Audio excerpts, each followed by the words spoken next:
Este es mi cuerpo, esta es mi sangre. ¡Ey, profesor! Irreverendísimo, profesor Royce Ferreira. ¿Usted por qué, profesor Royce Ferreira, sabe esas cosas? ¿Acaso usted que dice que conoció a uno que es cardenal en el Vaticano, que conoció a no sé quién, profesor? ¿Usted acaso por qué sabe esas cosas, profesor? ¿A qué se debe, profesor? ¿Y usted por qué lo sabe, profesor?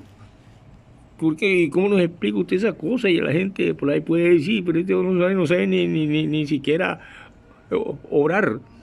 Sí, porque hoy en día lo que hacen es orar. Muchos están en los púlpitos. Orar, que es diferente a orar. Así sucede con el Espíritu Santo. Ya le expliqué un poquito que el espíritu no tiene identificación personal. El espíritu, como Dios mismo, es un espíritu y es santo. Y como todos sus hijos angélicos fieles son espíritu y son santos, es lógico que si el Espíritu Santo fuese una persona, de algún modo las escrituras dirían y permitirían identificar y distinguir a tal persona. Como el nombre suyo, Freddy, Juancho, Robinson, Andrés, etc. Pero aquí no sucede lo mismo. De todos los demás Espíritus Santos, ahora le explicaré eso es santo, se esperaría que al menos el Espíritu o los Espíritus Santos se hagan como si fuerense al menos el artículo definido, y se usase con esta expresión en todos los casos donde no se le llamase Espíritu Santo de Dios o no estuviese modificado por alguna expresión similar. Santo, por ejemplo, que es masculino, pero por el contrario es en muchos casos la expresión Espíritu Santo aparece en el griego original sin el artículo, lo que indica que no se trata de una persona ni masculina ni femenina. Ha sido expresa el libro de Hechos 2.5, 7.55 o 7.55 o 7.65, 8.15, 17.9, 19, etc. Pero santo significa forma de vida correcta. Una persona de una forma de vida correcta, es una persona que podríamos decir santa en una sociedad convulsionada, pero ya cuando se trata de Espíritu Santo, entonces tendríamos que decir que santo es una forma de vida correcta en los humanos. Pero en el caso de Dios tendríamos entonces así que hablar aquí de la izquierda a la derecha, del marxismo y del cristianismo. El marxismo como doctrina es una liberación ideológica, y el cristianismo también es una liberación espiritual. Por lo tanto, se sale de las bases de lo que es el manipuleo de la ortodoxia conservadora y la ortodoxia liberal y de la ortodoxia individual del individuo en cuanto a interpretaciones de las cosas, porque nos permite ser neutrales. Entonces, si una forma de vida es correcta y un izquierdista es correcto, es un hombre que está viviendo en una santidad diferente a la que impone los púlpitos religiosos. Pero pues no nos responde porque usted sabe esa cosa, profesor, sencillamente porque llega un momento en que aparece ahí un grande hoy de las cuestiones como es Tamayo. En ese mismo seminario conocimos a Salazar y a Monseñor Vargas, y en esos grupitos por ahí estoy yo, cuando hubieron 9 diplomados en teología. Por eso es que cuando una persona apenas comienza en estas cuestiones y lo encuentran en la calle otra persona, y porque saben unos versículos bíblicos, inmediatamente se creen los dueños de la verdad, pero no saben que la persona aquella quién es. Y eso es lo que ha sucedido. Eso es lo que ha sucedido con usted, profesor. ¿Y por qué usted mete a la izquierdita? Hombre, yo tengo un empresario y amigo de infancia que es de negocios. Y él dice, un verdadero izquierdista no roba ni anda en mentiras políticas, ni trata de sacar partido partido de los débiles, los pobres, un izquierdista da la vida por los pobres, los humildes, el que tiene verdadera conciencia, pero el que anda de partido en partido y de cosa en cosa, no es más que un eufemismo y una máscara más en esta sociedad de máscaras, de carne, como si fuésemos en la piel de Zapa, de Honoré de Balzac, en un artículo con el Satán y con un artículo neutral de la santidad o la santa. Entonces, por lo tanto, llega un momento en que realmente el Espíritu nos está diciendo lo siguiente, que un izquierdista no es ningún diablo ni ninguna cuestión, sea ateo o no sea ateo, sino que su persona, si tiene una forma de vida correcta, es una persona santa. Lo mismo un derechista. Los partidos forman y las cuestiones políticas utilizan sencillamente el púlpito por las masas.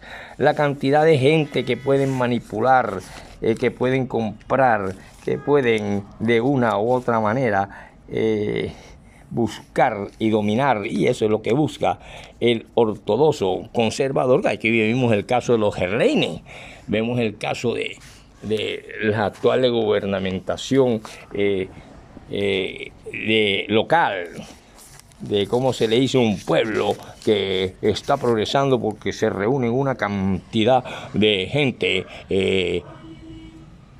ultra capital y unen capitales de fuera que no se saben y que progrese Barranquilla, pero resulta que a Barranquilla le están poniendo 60 años más en la pesada cruz para pagar en impuestos, y el pueblo danza y gime porque tienen un pico en la esquina, porque el otro puede atracar en la esquina, de tanto atraco y de tanto robo que hay en esta derecha.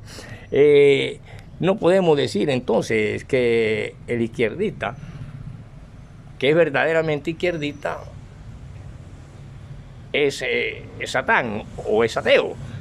Porque la misma ortodoxia que traen estas cuestiones conservadoras, antes de aquellas revoluciones burguesas de Francia que nos traen la libertad y el orden, estamos viendo una sociedad convulsionada en Barranquilla de atraco, robo y tal, pero eso le toca es al alcalde de Barranquilla y a la clase dominante de Barranquilla controlar esa vaina. No le toca a un presidente venir, el presidente puede mandar el ejército acá y con toda su ley y su derecho. Por lo tanto, el espíritu, y teniendo en cuenta que un verdadero izquierdista no roba y tiene que ser diferente a lo que está combatiendo, así sucede entre el mal y el bien, entre Satanás y Dios, entre el espíritu del mal y el espíritu de Dios. Hombre, por eso es que la palabra griega, neuma, espíritu, viene de neo, que significa respirar o soplar. Y por eso si nosotros personificamos que la paloma que se posó en el hombro de Jesucristo es el Espíritu Santo, entonces Dios introdujo una paloma en la nariz de Adán. Y si nosotros no entendemos los simbolismos, las metafóricas, las figuras literarias, jamás vamos a entender las escrituras o el libro que llaman Biblia. Por lo tanto, al soplar y al ver y al creer que la voz que nos dice esto en hebreo es Roax, entonces, ¿qué significa espíritu? Entonces procede de una raíz de igual significado.